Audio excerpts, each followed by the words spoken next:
There's also something like delightfully awkward about these two characters having to navigate a space of love together, which I think both of us as actors, that's always fun to play. Awkward people. They have a long conversation about Coke and caffeine-free Coke. That's their first conversation. It's in the background. There are naked men and women grinding on them, and we're like, wow, there's a lot of different things happening in this club.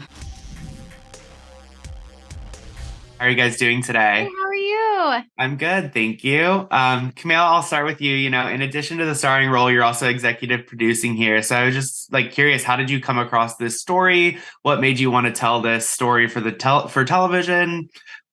What inspired you? Yeah, so Rob Siegel, who's the creator of the show, came to me and said, I want to do a miniseries on the creation of Chippendales, and I was like, well, is there anything interesting that happened there? And then he spoke for an hour without interruption, and I said, okay, yes, let's do it. It's just so wild, so much unbelievable stuff happens in it. Obviously, a lot of big, dark stuff, but even the stuff that's not dark, there's just so many twists and turns and just sort of bonkers things happen in it. And the era is so specific. And Rob's so smart. He's such a fantastic writer. I've been a fan of his for so long that it was one of those things that wasn't a decision. It just was like, all right, we have to do this. We have no choice. Annaleigh, for you, I saw a meme when the Welcome to Chippendales trailer dropped. It said something like, babe, wake up, a new Annaleigh Ashford wearing a wig in a series based on true events just dropped. And I thought it was so funny because it's so true. And, I just saw you in impeachment and all of that. So what attracts you to these series based on true events? Is that an intentional decision, or do they just kind of land in your lap? That's the best thing that ever happened. And also, it's been such a kismet kind of magic universe God thing that these incredibly complicated women who have also very good wigs have come into my life. But really, honestly, this is another deliciously, uncomfortably complicated woman who is tethered to a man in a time when you only really could find power through the guise of being with a man.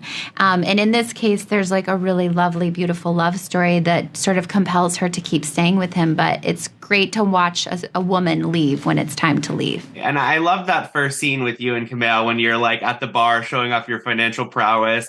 The look on your face, Kumail, is hilarious. So how did you guys kind of build that rapport, build that chemistry? It really was pretty immediate, wasn't it? Yeah, we're kindred spirits. We right away we realized that their love language was numbers. Yeah. And there was something sort of wonderful and unusual about that we both thought was delightful. And it was so great because that was one of the first scenes we shot together. I mean, knew each other a little bit, but to see you work and sort of, knock out that really long monologue, and I saw you figuring out what to do with the props and everything. It was just really, really fun. So the look on my face is actually real. I'm just watching her talk about numbers and math, and it's this scene of seduction. It's wonderful. There's also something delightfully awkward about these two characters having to navigate a space of love together, which I think both of us as actors that's always fun to play. Awkward people. They have a long conversation about Coke and caffeine-free Coke. That's their first conversation. It's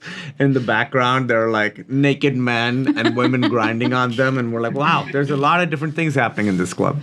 So much going on. But yeah, thank you so much. That's my time today. It was such a pleasure speaking with you both. I loved the show. So thank you again. Thank you. Take care. You too.